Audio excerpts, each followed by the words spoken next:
ಇನ್ನು ಇದ್ರ ಬಗ್ಗೆ ಏನು ಇನ್ನಷ್ಟು ಡೀಟೇಲ್ಸ್ ಕೊಡ್ತಾರೆ ನಮ್ಮ ಪ್ರತಿನಿಧಿ ವರ್ಷಿತಾ ತಾಕೇರಿ ಹೋಟೆಲ್ ಮುಂಭಾಗದಿಂದ ಲೈವ್ನಲ್ಲಿದ್ದಾರೆ. ವರ್ಷಿತಾ, ಈಗಷ್ಟೇ ಗಮನಿಸ್ತಾ ಇದ್ವಿ ತಿನ್ನೋ ಆಹಾರದಲ್ಲಿ ಶೂನ್ಯ GST, ಅಂದರೆ GST ನಿಲ್ಲಿರುತ್ತೆ. ಸೊ ಹಾಗಾಗಿ ಹೋಟೆಲ್ ದರದಲ್ಲಿ ಏನಾದರೂ ವ್ಯತ್ಯಾಸ ಕಾಣಬಹುದಾ ಇನ್ನು ಮುಂದೆ ಅಂತ?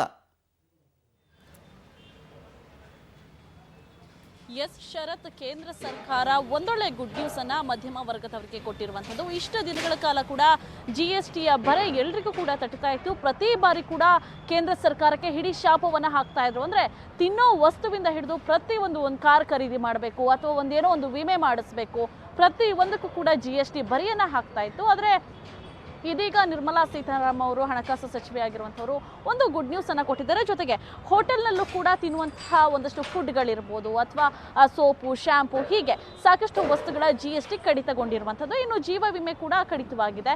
ಸದ್ಯ ನಾನೀಗ ಹೋಟೆಲ್ ಮುಂಭಾಗದಲ್ಲಿದ್ದೀನಿ, ಒಂದಷ್ಟು ಜನಸಾಮಾನ್ಯರನ್ನ ಮಾತಾಡಿಸ್ತಾ ಹೋಗ್ತೀನಿ. ಸರ್, ಇಷ್ಟು ದಿನಗಳ ಕಾಲ ಕೂಡ GST ಅನ್ನುವಂಥದ್ದು ಪ್ರತಿ ದಿನ ಏನು ತಗೊಂಡ್ರು GST, ಏನು ತಿಂದ್ರು GST, ಬಿಲ್ಲಲ್ಲಿ ಒಂದಷ್ಟು GSTಗಳನ್ನ ತೋರಿಸ್ತಾ ಇದ್ದವ್ರು ನೋಡಿ, 18%, 22%, 40% ಅಂತ.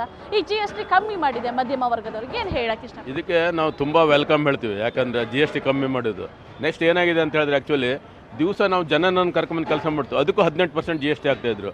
ಅದನ್ನು ಅವ್ರು ಕಮ್ಮಿ ಮಾಡಬೇಕು. ಇನ್ನೂ ಆ್ಯಕ್ಚುಲಿ ಎಲ್ಲದೂ ಕಮ್ಮಿ ಆಗಿಲ್ಲ ಈ ತನಕ. ಇನ್ನೂ ತುಂಬ ಅವರು ಎಲ್ಲ ಕೂಲಂಕಷವಾಗಿ ಚರ್ಚೆ ನೋಡಿ ಇನ್ನೂ GST ಕಮ್ಮಿ ಮಾಡಬೇಕು ಅವರು. ಈಗ ಅವರು ಏನೋ GST ಕಮ್ಮಿ ಮಾಡಿದ್ರು, ಇದೇನೋ ಎಂಡಲ್ಲ ಇದು. ಜನಗಳೇನು ಥಿಂಕ್ ಮಾಡಿದರೆ GST ಸ್ವಲ್ಪ ಕಮ್ಮಿ ಮಾಡಿದ್ರೆ ಖುಷಿ ಪಡುವಂಥದ್ದು ಏನಿಲ್ಲ ಇದರಲ್ಲಿ. ಇನ್ನೂ ಕೆಲವೊಂದು ಐಟಮ್ GST ಕಮ್ಮಿ ಮಾಡಬೇಕು ಅವ್ರು. ಆ್ಯಕ್ಚುಲಿ ನೋಡಿ, ಇಲ್ಲಿ ಲೇಬರ್ ಕೆಲಸ ಮಾಡ್ತಾರೆ ಡೈಲಿ, ಆ ಲೇಬರಿಗೆ ನಾವು ಪೇಮೆಂಟ್ ಮಾಡಿದಾಗ ಅವ್ರಿಗೆ 18% GST ನಾವು ಈಗಲೂ ತುಂಬ್ತಾ ಇದ್ವಿ. ಕಾಂಟ್ರಾಕ್ಟ್ರಿಗೆಲ್ಲ ಕಾಂಟ್ರಾಕ್ಟರ್ 1 ಲಕ್ಷ ಟರ್ನ್ ಓವರ್ ಮಾಡಿದ್ರೆ 18% GST ತುಂಬಬೇಕು ನಾವು.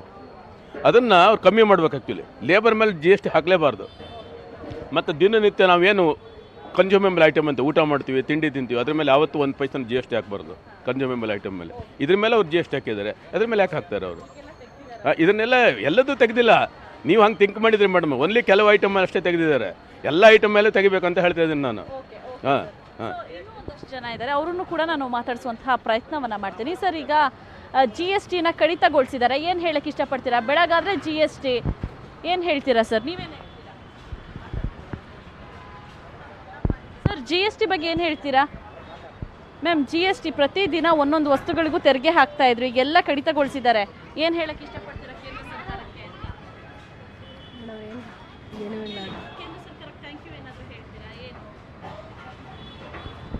ಅಂದರೆ ಏನು ಈಗಾಗಲೇ ತೆರಿಗೆಯನ್ನು ಕಮ್ಮಿ ಮಾಡಿರೋದ್ರಿಂದ ಜನ ಕೂಡ ಖುಷಿಯಲ್ಲಿ ಏನೂ ಮಾತಾಡ್ತಾ ಇಲ್ಲ ಅಂತ ಅನಿಸುತ್ತೆ. ಪ್ರತಿಯೊಬ್ಬರು ಕೂಡ ಒಂದು ಕಡೆಯಾಗಿ ಸಂತಸವನ್ನು ಕೂಡ ವ್ಯಕ್ತಪಡಿಸ್ತಾ ಇರುವಂಥದ್ದು. ಸಡನ್ನಾಗಿ GSTಗಳನ್ನ ಇಳಿಕೆ ಮಾಡ್ತಾರೆ ಅಂತಂದರೆ ಒಂದಷ್ಟು ಸ್ಲ್ಯಾಬ್ಗಳನ್ನು ಕೂಡ ನೋಡಬೇಕಾಗತ್ತೆ. ಅಂದರೆ ಯಾವುದು ಎತ್ತ ಏನು ಅನ್ನುವಂಥ ಒಂದಷ್ಟು ಕೂಲಂಕುಷವಾಗಿ ಕೂಡ ಥಿಂಕ್ ಮಾಡಬೇಕಾಗತ್ತೆ. ಈಗಾಗಲೇ ಒಂದು ಕಡೆಯಾಗಿ ಕೇಂದ್ರ ಸರ್ಕಾರ ಮಧ್ಯಮ ವರ್ಗದವರಿಗೆ ಒಂದು ಕಡೆ ಬಿಗ್ ರಿಲೀಫನ್ನು ಕೊಟ್ಟರೆ, ಇನ್ನೊಂದು ಕಡೆಯಾಗಿ ಐಷಾರಾಮಿ ಜೀವನವನ್ನು ನಡೆಸುವಂಥವರಿಗೆ ಕಾರ್ಗಳ ಮೇಲೆ ಆಗಿರ್ಬೋದು, ಜೊತೆಗೆ ಐಷಾರಾಮಿ ವಸ್ತುಗಳನ್ನು ಖರೀದಿ ಮಾಡೋದ್ರ ಮೇಲೆ, ಎಲ್ಲರದ ಮೇಲೆ ಕೂಡ ಒಂದಷ್ಟು GST ಬೆಲೆಗಳನ್ನು ಕೂಡ ಏರಿಕೆ ಮಾಡಲಾಗಿದೆ. ಶರತ್, ಒಂದು ಕಡೆಯಾಗಿ ಈಗಾಗಲೇ ನಾನು ಹೇಳ್ತಾ ಇದ್ದೆ, GST ಬರ ಎಲ್ಲರ ಮೇಲೆ ಕೂಡ ಬೀಳ್ತಾ ಇತ್ತು. ಅದರಲ್ಲೂ ಪ್ರಮುಖವಾಗಿ ತಿನ್ನುವಂತಹ ವಸ್ತುಗಳಾಗಿರ್ಬೋದು ಅಥವಾ ಮಾರಣಾಂತಿಕ ಕಾಯಿಲೆಗಳು ಬಂದಂತಹ ಸಂದರ್ಭದಲ್ಲಿ ಆ ಒಂದು ಕಾಯಿಲೆಗಳಿಗೆ ಟ್ರೀಟ್ಮೆಂಟನ್ನು ತಗೋಬೇಕಾದ್ರೆ ಅಲ್ಲೂ ಒಂದಷ್ಟು ಹಾಕುವಂತಹ ತೆರಿಗೆಗಳಾಗಿರ್ಬೋದು, ಇದೆಲ್ಲ ತೆರಿಗೆಗಳು ಕೂಡ ಈಗ ಜನಸಾಮಾನ್ಯರು ಒಂದು ರೀತಿಯಾಗಿ ಬಿಗ್ ರಿಲೀಫ್ ಆಗ್ತಾ ಇದ್ದಾರೆ.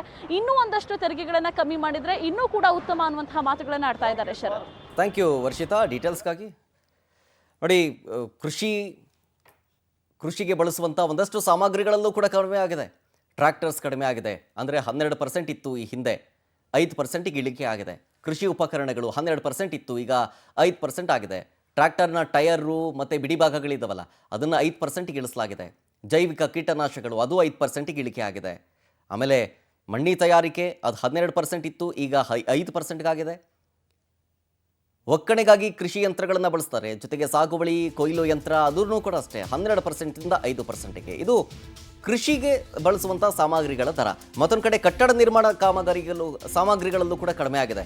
ಸಿಮೆಂಟು 28% ಇತ್ತು GST, ಇನ್ನು ಮುಂದೆ 18% ಆಗುತ್ತೆ. ಕರಕುಶಲ ವಸ್ತುಗಳು 12% ಇತ್ತು, 5% ಆಗುತ್ತೆ. ಗ್ರಾನೈಟ್ ಬ್ಲಾಕ್ಗಳು 12% ಇತ್ತು, 5% ಆಗುತ್ತೆ. ಕಲ್ಲಿನ ಬ್ಲಾಕ್ಗಳು 12%ಇಂದ 5%. ಚರ್ಮದ ಸರಕುಗಳು 12%ಇಂದ 5%ಗಳು. ಇದು ಕಟ್ಟಡ ಸಾಮಗ್ರಿಗಳು. ಇನ್ನು ಆಟೋಮೊಬೈಲ್ಸ್ ವಸ್ತುಗಳಲ್ಲೂ ಕೂಡ ಕಡಿಮೆ ಆಗಿದೆ. LPG CNG ಕಾರು ಅದರಲ್ಲೂ 1500 cc ಒಳಗಿನವು ಈ ಹಿಂದೆ 28% ಇತ್ತು, 18%. ಇನ್ನು ಬೈಕ್, ಟೂ ವೀಲರ್ 350 cc ಕಡಿಮೆ ಸಾಮರ್ಥ್ಯದ ಬೈಕು, ಅದು ಈ ಹಿಂದೆ 28% ಇತ್ತು, ಈಗ 18% ಆಗುತ್ತೆ. ಸರಕು ಸಾಗಣೆ ಮೋಟಾರ್ ವಾಹನಗಳು ಅಂದರೆ ಈ ಲಾರಿ, ದೊಡ್ಡ ದೊಡ್ಡ ವಾಹನಗಳಿರ್ತಾವಲ್ಲ, ಲಾರಿಗಳು, ಸರಕು ಸಾಗಣೆ ಮಾಡುವಂಥ ವಾಹನಗಳು 28% ಇತ್ತು, ಈಗ 18% ಆಗುತ್ತೆ.